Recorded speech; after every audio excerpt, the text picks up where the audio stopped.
صلى عليك الله يعلم الهدى ما ناح طير في الغصون يمين يا حبيبي يا شفيع يا شفيع يا حبيبي يا شفيع يا شفيع صلى الله عليك يا حبيب الله.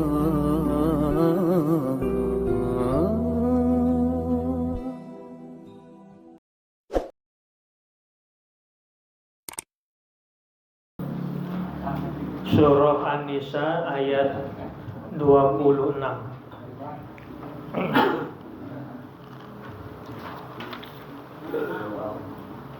Udah ketemu?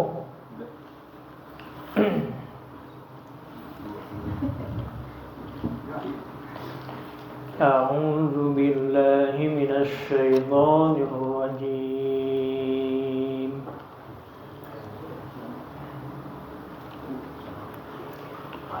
Yuridullahu liyubayyina lakum wa yahdiyakum sunanal ladzina min qablikum wa yahdiyakum sunanal ladzina min qablikum wa yatuba 'alaikum wallahu 'alimun hakim.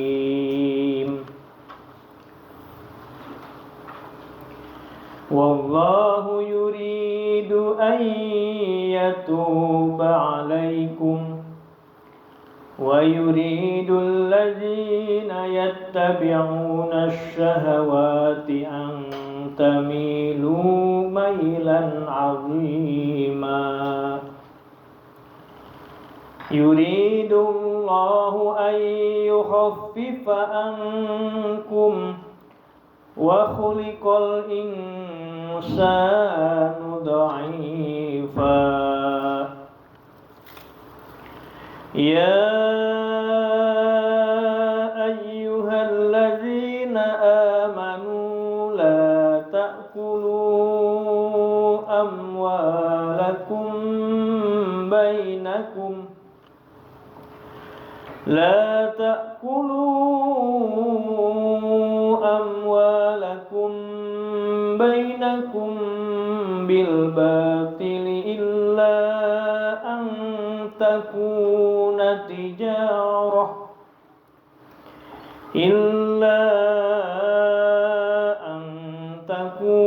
تجارة عن تراض منكم ولا تقتلوا أنفسكم إن الله كان بكم رحيما. ومن يفعل ذلك عدوانا وظلما فسوف نصليه نارا وكان ذلك على الله يسيرا. Surah An-Nisa ayat ke-26. Bismillahirrahmanirrahim.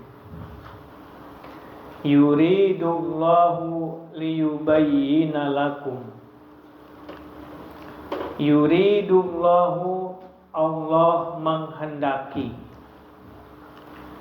liyubayyina, untuk Allah menjelaskan, lakum, buat kalian semua, syara'i'a dinikum, akan beberapa syariat agama kalian, wa masaliha amrikum, dan beberapa kemaslahatan urusan kalian, wa yahdiyakum, dan Allah menunjukkan kepada kalian sunanal ladzina, akan beberapa jalan, toro'iko yakni beberapa jalan, alladzina orang-orang yang, min qablikum dari sebelum kalian, minal anbiya'i yakni dari para nabi, fitahlili di dalam hukum menghalalkan, wa tahrimi dan hukum mengharamkan, fatattabi'uhum maka ikutilah oleh kalian orang-orang sebelum kalian, wa yatuba alaikum dan Allah akan menerima taubat alaikum atas kalian. Yarji'u yakni Allah akan mengembalikan bikum kepada kalian an maksiatihi, menjauhi dari maksiat kepada Allah, alati kuntum yang mana keadaan kalian alaiha atasnya, ila ta'atihi menuju taat kepada Allah.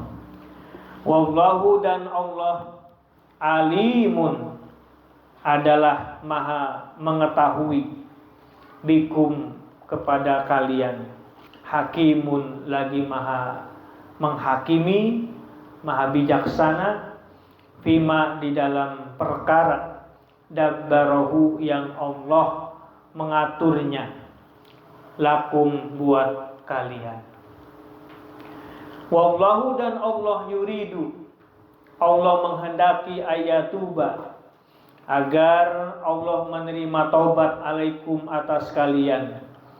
Kararahu Allah mengulang-ulang ayat yuridu ayatuba, liyubna supaya tegak kokoh, alaihi atas ayat yuridu ayatuba, wa yuridul ladzina ayat wa yuridul ladzina yattabi'una syahawat, wa yuriduna dan menghendaki alladzina orang-orang yang yattabi'una mereka mengikuti asyahawati akan perkara syahwat, berbagai syahwat, al-yahudu yakni orang Yahudi, wan nasara dan orang Nasrani, awil majusu atau orang Majusi, awiz zunnatu atau pelaku jinah, angtamilu akan mereka berpaling, mailan yakni berpaling, aziman yang besar, ta'dilu yakni kalian berpaling, anil haqqi dari perkara yang hak, birtikabi ma hurrima alaikum dengan melakukan perkara hurima yang diharamkan alaikum atas kalian, fatakunu maka jadilah kalian mislahum seperti mereka, yuridullahu Allah menghendaki, ayukhaffifa untuk Allah meringankan angkum dari kalian, yushilu yakni Allah memudahkan, alaikum atas kalian, ahkama syar'i akan berbagai hukum syariat, wa khuliqal insanu dha'ifa, wa khuliqa dan diciptakan, al insanu manusia, dha'ifa dalam keadaan lemah, la yasbiru yakni manusia tidak sabar, anin nisa'i dari urusan an-nisa perempuan, wasyahawati dan beberapa syahwat. Titik. Surah An-Nisa ayat ke-26. Di dalam ayat ini Allah menjelaskan kepada kita tentang syariat-syariat agama kita dan kemaslahatan urusan kita yang selama ini kemungkinan menjadi beban kita. Kenapa menjadi beban kita? Karena mungkin ketidaksiapan kita untuk menerima syariat ajaran yang dibawa oleh Allah melalui utusannya, yakni Nabi Muhammad Sallallahu Alaihi Wasallam. Maka dalam ayat ini Allah menghendaki buat kalian menjelaskan kenapa Allah menurunkan syariat untuk kalian dan kenapa Allah memberikan kemaslahatan untuk kalian. Maka ini semua sebenarnya untuk kebaikan kita. Di samping Allah menjelaskan tentang syariat-syariat agama kita dan kemaslahatan urusan kita, begitu juga wa yahdiyakum, Allah akan memberikan hidayah jalan kepada kalian. Bagaimana jalannya? Yaitu sunanal ladzina min qablikum, yaitu jalan thariqah orang-orang sebelum kalian. Sebagai pelajaran buat kita semua untuk mendapatkan kemaslahatan syariat agama dan urusan, maka kita berkiblat kepada orang-orang sebelum kalian. Siapa orang-orang sebelum kalian itu? Maka di sini ditafsiri minal anbiya'i, yaitu dari para nabi. Nah, min di situ namanya min lil bayan, menjelaskan orang-orang sebelum kalian itu siapa, yaitu para nabi, dari mulai Nabi Adam hingga Nabi Muhammad Sallallahu Alaihi Wasallam, tentang bagaimana urusan masalah halal dan bagaimana urusan masalah haram. Maka fatattabi'uhum, maka ikuti orang-orang sebelum kalian itu, yakni para nabi. Untuk apa kita ikuti? Wa yatuba alaikum, untuk agar kiranya Allah menerima tobat kita. Apa maksudnya? Allah mengembalikan kepada kita untuk menjauhi berbuat maksiat kepada Allah dan menuju kepada taat kepada Allah. Maka barometernya adalah, ukurannya adalah orang-orang sebelum kalian, yakni para nabi dan para rasul. Wallahu alimun hakim, dan Allah alimun, maha mengetahui urusan kalian, hakimun, lagi maha hakim, maha bijaksana dengan urusan perkara yang Allah telah mengaturnya buat kalian. Para jamaah yang saya muliakan, maka untuk mendapatkan menjalankan syariat agama Allah plus mendapatkan kemaslahatan urusan, tidak ada lain cara mendapatkannya itu kita berkiblat kepada orang-orang sebelum kita. Siapa mereka? Tadi dijelaskan, yaitu para nabi. Maka kiblat kita itu berkiblat kepada para nabi dalam menentukan suatu hal, apakah halal, apakah haram, maka ikuti. Supaya apa? Supaya kita diberikan kemudahan untuk ketika kita berbuat dosa, berbuat maksiat, bisa kembali kepada Allah dan menuju taat kepada Allah. Dan Allah adalah alimun hakim, maha mengetahui lagi maha bijaksana. Kemudian ayat berikutnya, ayat 27, lagi-lagi Allah menghendaki kepada kita agar kita bertobat, kembali kepada Allah. Diulang-ulang ayat ini. Dalam rangka apa? Dalam rangka menepis orang-orang yang mengikuti syahwat. Siapa mereka yang mengikuti syahwat itu? Dijelaskan dalam kitab tafsir Jalalain ini, al-Yahudu, orang Yahudi, wan Nasara, orang Nasrani, orang Majusi, penyembah matahari, dan juga orang pelaku zina, yang mereka sudah jelas-jelas berpaling dari hak, berpaling dari ajaran yang diajarkan oleh Nabi kita, Nabi Muhammad Sallallahu Alaihi Wasallam. Saking murahnya Allah, saking rahmannya Allah, saking rahimnya Allah, Allah mengulang ayat ini dengan wallahu yuridu ayyatuba alaikum. Allah menghendaki untuk Allah itu menerima tobat untuk kalian. Maka bicara tobat, tentunya kita harus membuka ilmunya. Ada tobat itu yang kaitannya hablum minallah. Ada tobat itu kaitannya hablum minan nas.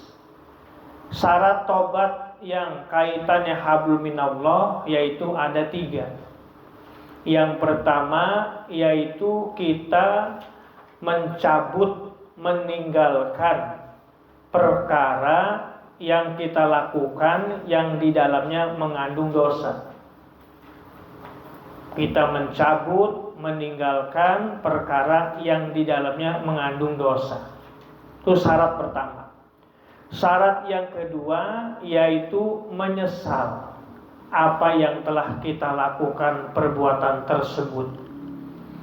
Syarat yang ketiga berazam, berencana tidak akan mengulangi perbuatan tersebut.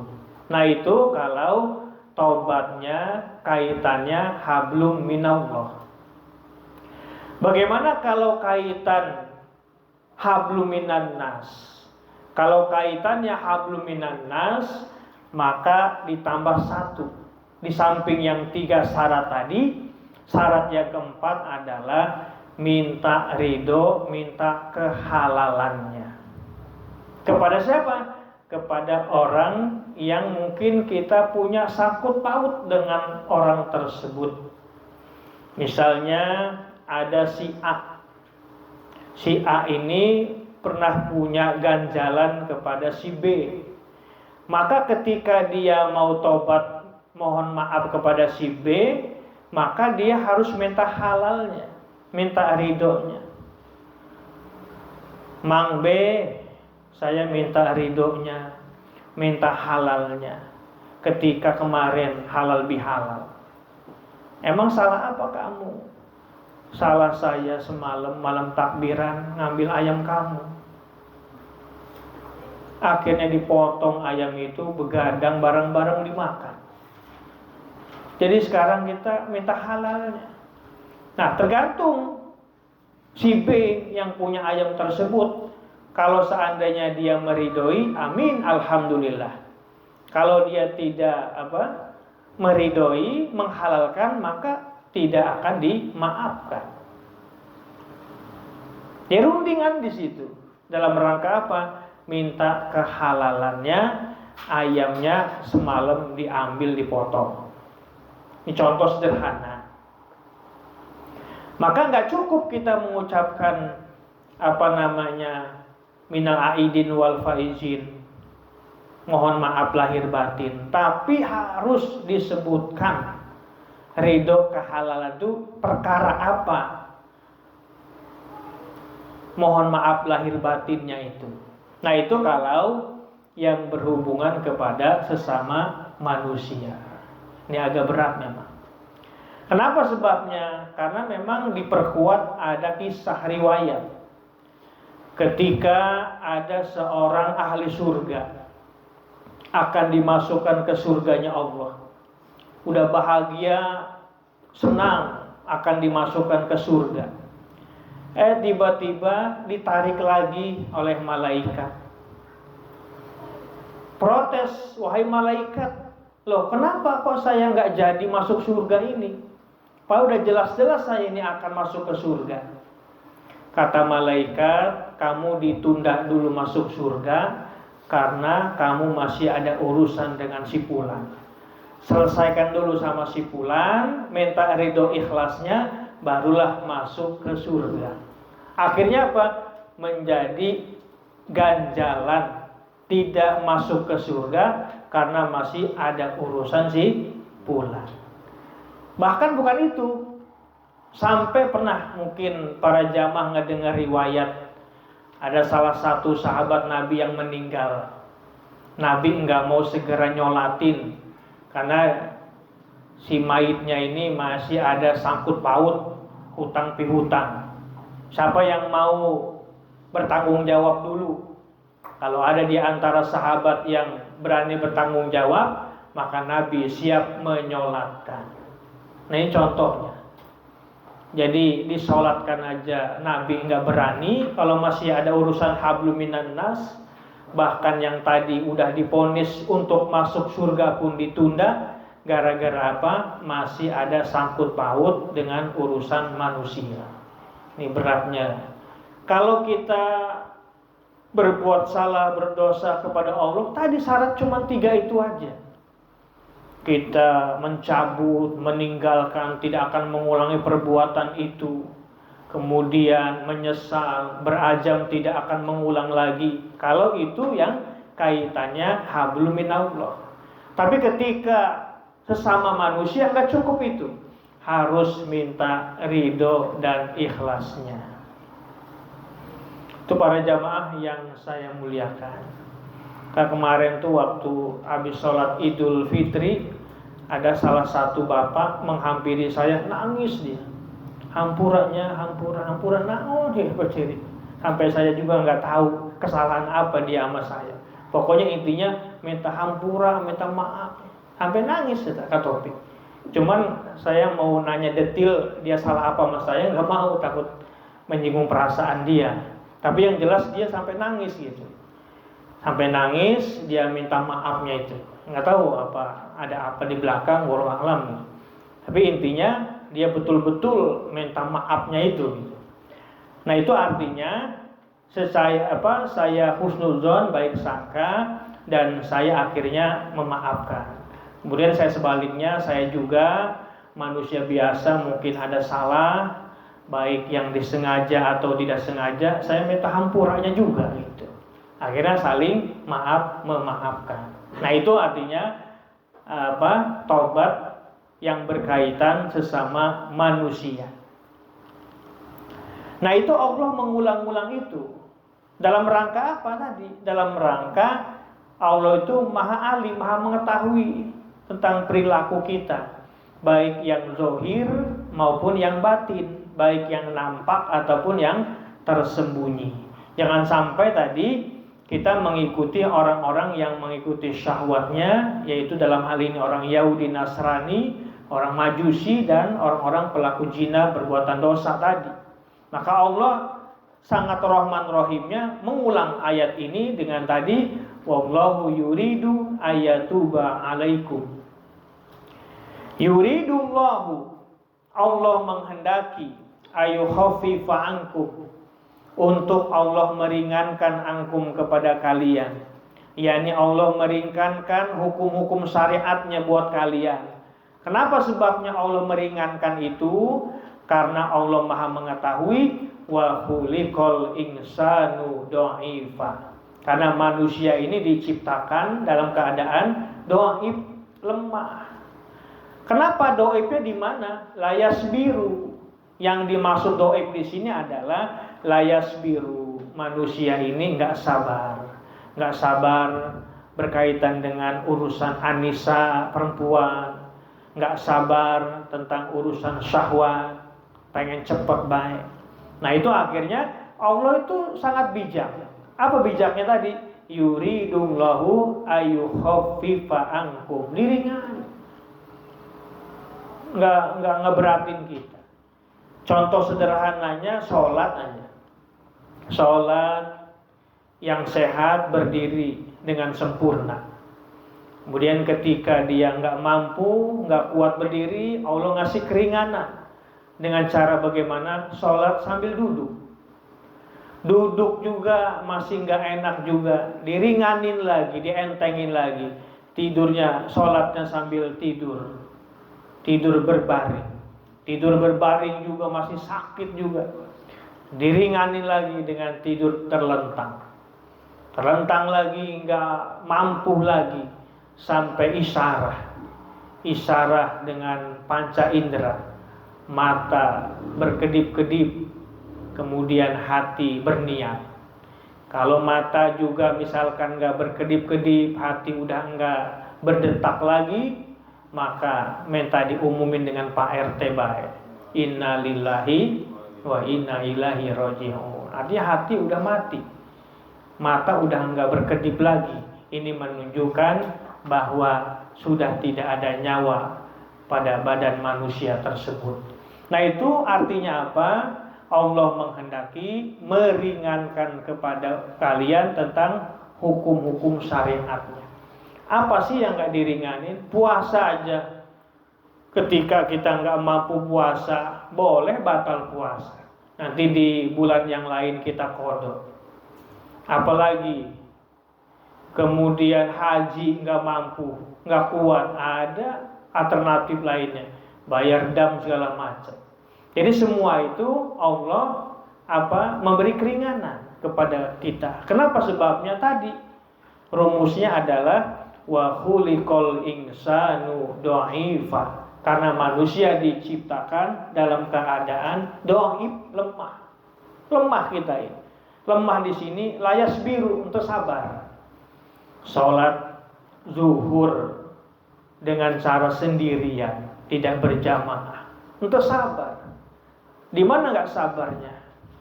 Kata hati kita, ini sholat zuhur 4 rakaat, nggak ada yang ngelihat.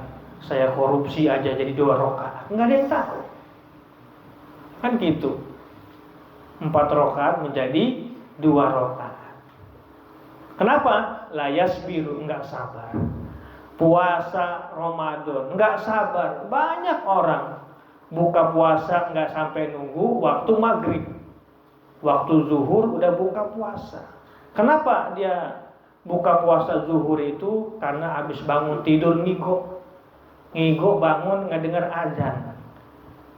Disangkanya udah beduk maghrib. Kata istrinya, "Bang, ini bukan maghrib, ini waktu zuhur. Kok azannya sama ya?" Maghrib dengan zuhur sama kan? Maka akhirnya dia buka puasa di waktu zuhur. Kenapa? Layas biru, tidak sabar. Tidak sabar. Maka akhirnya wa khuliqal insanu dha'ifa. Diciptakan manusia dalam keadaan dhaif, lemah. Jadi kita ini lemah semua. Makanya wajar ketika kita mendengar azan itu. Apa dengar azan? Hayya 'alas shalah. Apa jawabnya? La haula wala quwata illa billah. Padahal disuruh ngajak sholat. Hayya 'alas shalah, mari kita sholat. Tapi jawabnya apa? La haula wala quwata illa billah. Tidak ada daya dan kekuatan kecuali hanya pertolongan Allah. Jadi yang bisa menggerakkan badan jasmani kita bisa sholat ini siapa? Allah. Makanya wajar kita mengucapkan la haula wala quwata illa billah.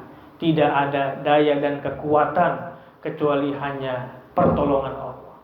Begitu juga hayya 'alal falah. Apa jawabnya? La haula wala quwata illa billah. Kalau azan subuh, as-shalatu khairum minan naum. Apa jawabnya? Shadaqta wa barirta wa ana zalika minasyahidin. Ini menunjukkan Bang Hendra nggak suka dengar azan subuh. Kalau yang dengar pasti bisa jawab.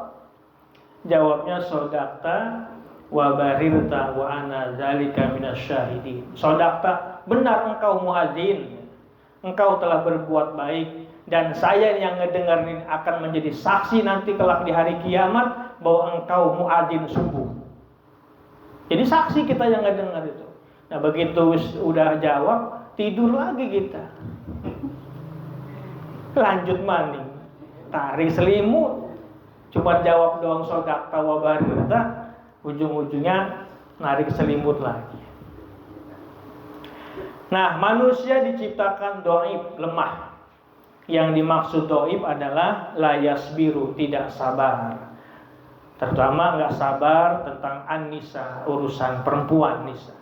Begitu juga nggak sabar tentang syahwat, kemauan yang keras yang kadang-kadang kita nggak mampu untuk mengendalikannya. Maka disitulah manusia diciptakan dalam keadaan dhaif, yaitu lemah. Ayat berikutnya, ya ayyuhalladzina amanu, ya ayyuhalladzina amanu, wahai ingatlah orang-orang yang beriman, la ta'kulu amwalakum, janganlah kalian makan harta kalian, bainakum, di antara kalian, bil batil, dengan cara batil. Kenapa? Bil batil itu bil harami, yaitu dengan cara haram. Fis syar'i, di dalam urusan syariat agama. Kariba, seperti cara riba, wal gosok, dengan cara gosok. Gosok itu maling, mencuri, mengurangi, curang. Illa, kecuali, lakin, tetapi, antakuna, keadaannya, takoa, yakni terjadi, tijarotan, dalam hal perniagaan. Wa fi qiraatin, dalam satu qiraat, bin nasbi, dibaca dengan nasab. Ada yang membacanya tijarotan, ada yang membacanya tijarotun. Boleh rofa, boleh nasab. Aitakuna, yakni jadilah, al amwalu, harta-harta, amwala tijarotin, yaitu harta perniagaan, sodirotan, yang muncul, yang datang, angtarodin, dari saling ridho, minkum, dari kalian, watoibi nafsin, dan baiknya zat, palakum, maka boleh kepada kalian, angtakuluha, untuk memakan harta tersebut, wala takulu, dan janganlah kalian membunuh, anfusakum, akan diri kalian, birtikabima, dengan melakukan perkara, yukdi, yang mendatangkan, ila halakiha, kepada kebinasaannya nafsi. Ayyan kana, apakah binasa tersebut, fid dunya, ada di dunia, awil akhirati, atau di akhirat, bikorinatin, dengan sebab korenah, yakni alasan. Innallaha, sesungguhnya Allah, karena ada Allah, bikum, kepada kalian, rohiman, lagi maha penyayang. Fimatihi, di dalam melarangnya Allah, lakum, buat kalian, min zalika, dari yang demikian itu, yakni membunuh diri kalian. Berkaitan dengan harta perniagaan atau harta perdagangan. Contoh sederhananya, misalnya seperti contoh Kang Beni. Kang Beni dagang ikan. Kemudian Kang Beni biasa dagang ikan itu, sama orang jualnya 50.000 misalnya, satu ekornya. Ikan apa itu namanya? Tenggiri. Tapi begitu saya yang beli, karena Kang Beni tahu saya ini gurunya, akhirnya apa? Dikurangin menjadi 40.000. Maka dagang seperti ini hukumnya dosa. Kenapa dosa? Karena tidak ada ridho. Ketika sama orang lain Kang Beni ngejualnya 50.000, begitu saya yang beli mah kok 40.000. Akhirnya apa? Saya sih senang-senang aja menerimanya. Tapi begitu saya pulang, apa kata Kang Beni? Gara-gara Ustadz datang saya rugi ini. Harus saya untung, malah rugi saya. Nah, akhirnya cara dagang seperti ini tidak angtarodin, yaitu tidak saling ridho, tidak saling suka. Maka walaupun yang datang itu guru kita sekalipun, tetap jualnya ya 50.000. Ustadz biasa 50.000 harga tenggiri ini. Nah, setelah dibungkus, rupanya Kang Beni ngambil plastik lagi, nambahin. Nah, itu lain lagi itu mah. Itu di luar dari akad transaksi jual beli. Nah, itu namanya mungkin sodakoh dari Kang Beni. Tapi ketika akad transaksinya tetap jualannya harus tegas. Ya 50.000. Begitu juga seperti dagang duren. Ya segandengnya misalkan 50.000, biasa 50.000. Jadi gitu. Jadi kita maaf ini, Kang Hendra jangan cari kesempatan dengan Kang Beni. Begitu juga Kang Hendra, jangan kesempatan ada saudara kita Heri misalnya dagang duren. Wis tukunya di Heri baik kok dikurangin harganya. Malah nggak boleh sebenarnya. Tidak antarodin, tidak saling ridho. Pasti akan tumbuh yang namanya unek-unek di dalam hati. Maka perdagangan berniaga seperti ini tidak diperbolehkan dalam agama. Tetap harganya harga umum. Adapun nanti kita mau ngasih lebih, nah mungkin itu diniatin sodako seperti itu. Pernah juga ada supir ini ngaji rupanya. Jadi supir ini dia bawa pasir, ada masjid yang sedang dibangun. Dibawa, kemudian ketika itu diantarkan pasirnya itu, dia pakai cara umum pembayarannya. Kata si pengurus masjidnya, ini kok supir ini kan untuk masjid ini, kok harganya harga umum. Unek-unek dia. Si supir ini ketawa-ketawa aja. Padahal seperti ini yang benar. Nah begitu udah transaksi menerima itu, nah, akhirnya apa? Karena supir ini ngerti, ini transaksi jual pasirnya, dan ini saya mau infak ke masjid. Transaksinya seperti biasa pembayarannya. Setelah itu saya terima ini infak saya untuk masjid. Nah awalnya pengurus masjid itu agak kecewa gitu. Ini kan untuk masjid ini, kok bisa harga umum gitu. Maksudnya ya dikurangi. Padahal bukan seperti itu. Tetap akad transaksinya harga umum, tapi mungkin di luar itu si supir tersebut akhirnya mau infak kepada masjid. Nah ini yang seperti ini harus kita terapin ini. Jadi kita nggak usah pandang, walaupun guru kita sekalipun yang datang harganya harga biasa.